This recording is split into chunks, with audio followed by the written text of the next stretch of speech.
धर्मानुरागी सज्जनों, शक्ति एवं भक्ति स्वरूपा मातृशक्ति व्रत कथाओं की श्रृंखला में आज हम लोग ज्येष्ठ कृष्ण एकादशी, जो कि अपरा एकादशी के नाम से भी जानी जाती है।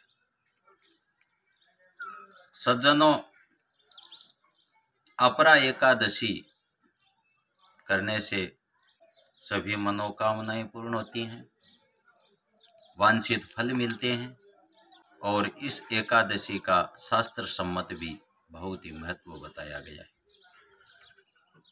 आइए हम लोग कथा से पूर्व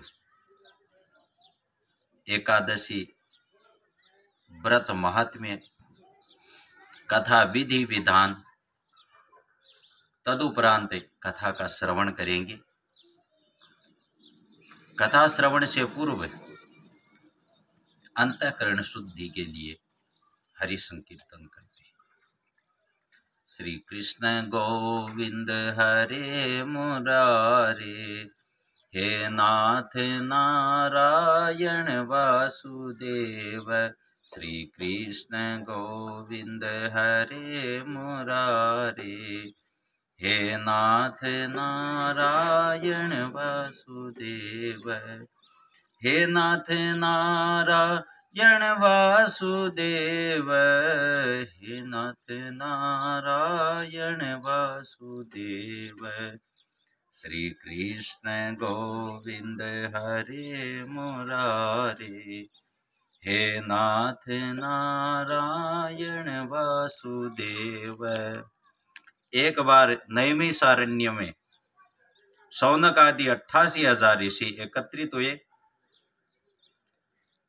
उन्होंने समस्त पुराणों के व्याख्याकार ब्रह्मज्ञानी श्री सूत जी से प्रार्थना की, हे सूत जी, कृपा कर एकादशियों की उत्पत्ति व महात्म्य सुनाने की कृपा करें। तब सूत जी बोले, हे महर्षियों,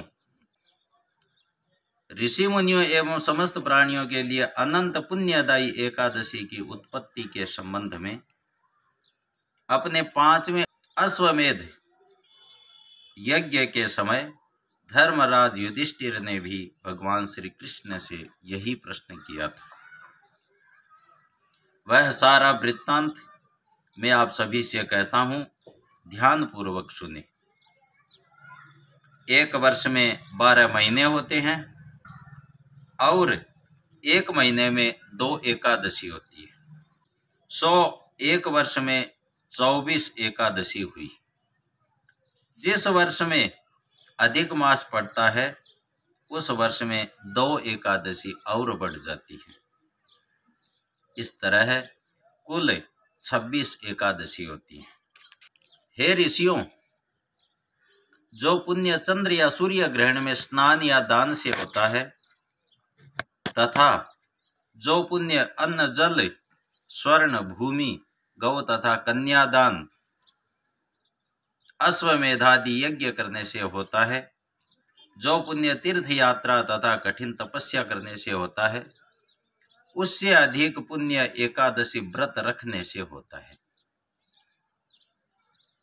एकादशी व्रत रखने से शरीर स्वस्थ रहता है, अंतर्मन की मैल धुल जाती है, हृदय शुद्ध हो जाता है, श्रद्धा भक्ति उत्पन्न हो जाती है। प्रभु को प्रसन्न करने का मुख्य साधन एकादशी का व्रत है। एकादशी व्रत करने वालों के पितर कुयोनि को त्याग कर स्वर्ग में चले जाते हैं। एकादशी व्रत करने वाले के 10 पुरखे पितृपक्ष के, 10 पुरखे मातृपक्ष के और 10 पुरखे पत्नी पक्ष के वैकुंठ को प्राप्त होते हैं। धन धान्य पुत्रादि और कीर्ति को बढ़ाने वाला यह एकादशी का व्रत है। एकादशी का जन्म भगवान के शरीर से हुआ है। यह प्रभु के समान पतित पावनी है। अतः हे एकादशी, आपको सत सत प्रणाम है। व्रत विधान। व्रत रखने की इच्छा वाले नर नारी को दशमी के दिन मांस, प्याज तथा मसूर की दाल इत्यादि निषेध वस्तुओं का सेवन नहीं करना चाहिए। रात्रि को पूर्ण ब्रह्मचर्य का पालन करना चाहिए तथा भोग विलास से भी दूर रहना चाहिए। प्रातः एकादशी को लकड़ी का दातुन न करें। नींबू, जामुन या आम के पत्ते लेकर चबा लें और अंगुली से कंठ शुद्ध कर लें। वृक्ष से पत्ता तोड़ना भी वर्जित है, अतः स्वयं गिरा हुआ पत्ता लेकर सेवन करें।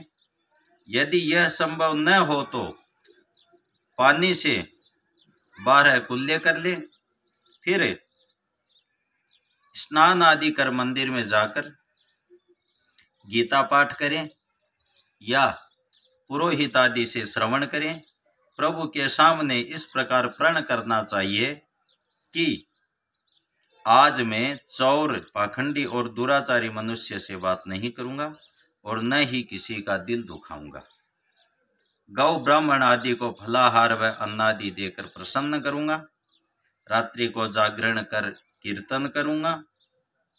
ओम नमो भगवते वासुदेवाय इसे 12 अक्षर मंत्र का जाप करूंगा। राम, कृष्ण, नारायण इत्यादि विष्णु सहस्त्र नाम को कंठ का आभूषण बनाऊंगा।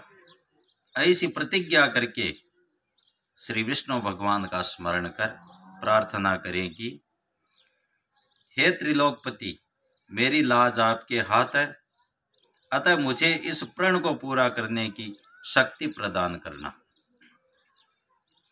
यदि भूलवश किसी निंदक से बात कर बैठें तो उसका दोष दूर करने के लिए भगवान सूर्य नारायण के दर्शन तथा धूप दीप से श्री हरि की पूजा कर क्षमा मांग लेनी चाहिए। एकादशी के दिन घर में झाड़ू नहीं लगानी चाहिए। चींटी आदि सूक्ष्म जीवों की मृत्यु का भय रहता है। इस दिन बाल नहीं कटवाने चाहिए और न ही अधिक बोलना चाहिए। अधिक बोलने से मुख से न बोलने योग्य वचन भी निकल जाते हैं। इस दिन यथाशक्ति अन्न दान करना चाहिए, किंतु स्वयं किसी का दिया हुआ अन्न कदापि ग्रहण न करें। झूठ, कपटादि कुकर्मों से नितांत दूर रहना चाहिए। फलाहारी को गोभी, गाजर, सलजम, पालक इत्यादि का सेवन नहीं करना चाहिए। आम, अंगूर, केला, बादाम, पिस्ता इत्यादि अमृत फलों का सेवन करना चाहिए। प्रत्येक वस्तु प्रभु को भोग लगाकर तथा तुलसी दल छोड़कर ग्रहण करनी चाहिए। द्वादशी के दिन ब्राह्मणों को मिष्ठान, दक्षिणा आदि से प्रसन्न कर परिक्रमा ले लेनी चाहिए। किसी संबंधी की मृत्यु हो जाए तो उस दिन एकादशी का व्रत रखकर उसका फल उसे संकल्प कर देना चाहिए और श्री गंगा जी में पुष्प अस्थि प्रवाह करते समय भी अपने पितरों के निमित्त एकादशी समर्पण कर सकते हैं।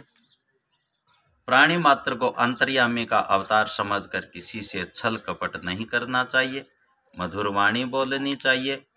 अपना अपमान करने या कटु वचन बोलने वाले को भी आशीर्वाद देना चाहिए।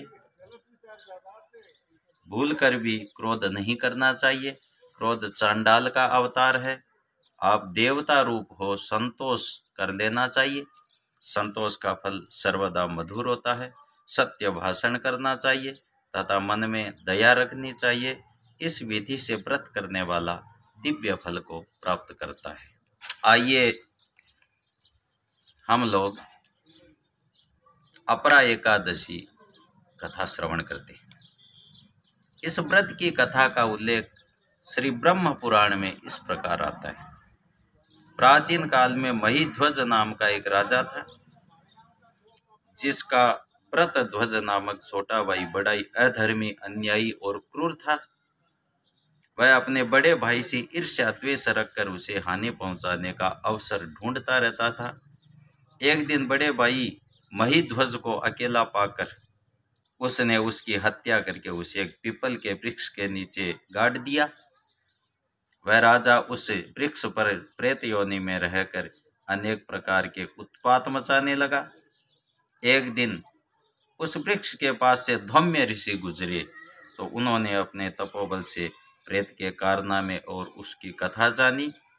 धौम्य ऋषि ने राजा महिध्वज जो प्रेत रूप में था उसको नीचे बुलाकर कहा कि तुम्हारे पूर्व जन्मों के पाप कर्मों के कारण तुम्हारी हत्या हुई है और प्रेत योनि मिली है।